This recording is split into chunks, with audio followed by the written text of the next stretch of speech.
is Michelle. Welcome back to my channel. Hope you are doing good today. So in my today's video, we are going to be making yellow cake. It is so moist, so tender and so fluffy with luscious chocolate frosting. It is very easy to make and makes for a stunning birthday cake. The two moist cake layers are sandwiched together and frosted with creamy smooth chocolate frosting. For those of you who are new to my channel and are visiting here for the very first time, we make a lot of delicious things here. So please don't forget to hit the subscribe button and also the bell notifications to get notified whenever I post my new videos. So friends, without any further ado, let's get started with the video. I'm going to sift around 2 and 1/4 cup of all-purpose flour, 1/4 cup of cornstarch, 2 teaspoons of baking powder and a teaspoon of salt. I'm going to sift all these dry ingredients into my mixing bowl and then I'm going to thoroughly mix it up with the help of the whisk till it is thoroughly mixed and combined. And now I'm going to set this aside. Into a separate bowl, I'm going to be adding in around half a cup of unsalted butter at room temperature and I'm going to beat it thoroughly till it is totally smooth.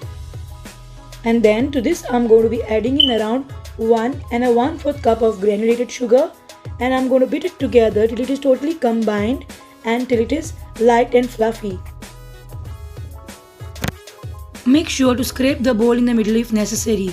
And now I'm going to be adding in around 1 tablespoon of vanilla extract to this mixture and then I'm going to beat it further till the vanilla extract is combined with the butter sugar mixture. And now finally it is time to add in the eggs. This recipe uses a total of 3 whole eggs and 2 egg yolks. So I will be adding in 1 whole egg at a time to this mixture and beat it on medium speed till all the 3 eggs are combined totally with this mixture and it is light in texture. So now finally it is time to add in the egg yolks.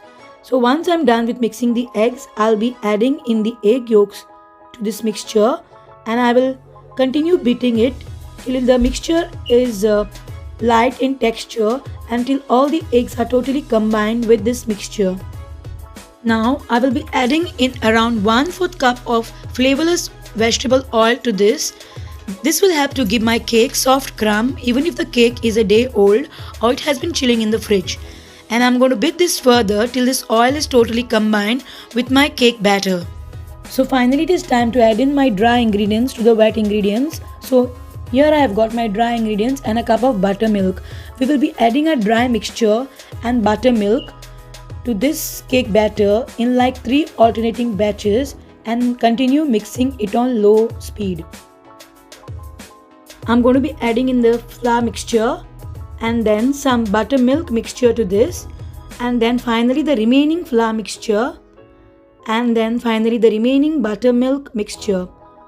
So finally I'm done mixing up all the ingredients. So I'm going to scrape the sides of the bowl to get rid of the dry sticks of flour and then I'm just going to give it a final mix with the help of the beater. Just mix it until it's just combined. Please do not over mix it or it will ruin your cake. So here I've got 2 8-inch prepared cake pans which I have greased with some butter, dusted with some flour and lined with some parchment paper.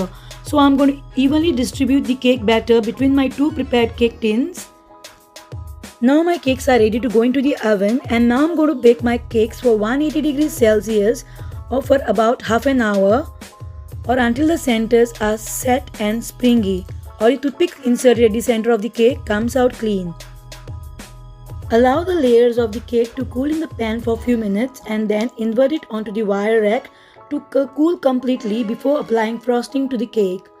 So I'll be allowing my cakes to cool on the wire rack while I prepare my cake frosting. So now finally it is time to prepare American buttercream frosting for my cake. So here I've got around 1/4 cup of melted butter and 1/4 cup of cocoa powder. I'm going to mix it together with the help of the whisk till there are no lumps and I'm going to set this aside.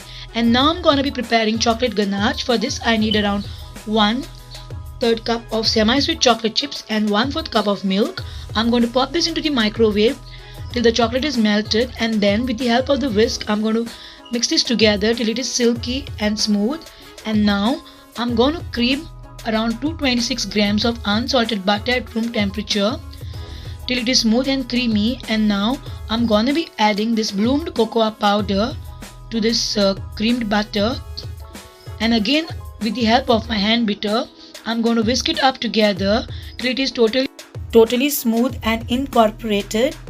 And then I'm gonna be adding in around half a teaspoon of salt to this mixture, and finally I'll be adding in around 500 grams of powdered sugar which I've sifted before to get rid of any lumps. And then I'm going to mix this on low till it is fully incorporated and combined. So now finally I'm gonna be adding in around a quarter cup of milk to this mixture and beat it further with the help of my hand beater. Adding of the milk will kind of make this mixture smooth and creamy. Scrape the bowl in the middle if needed. And now finally it is time to add in the chocolate ganache to this mixture. So I'm going to be adding in this ganache and mixing it further till it is totally incorporated and combined with this frosting. So finally my American buttercream frosting is ready, and finally it is time to frost the cakes.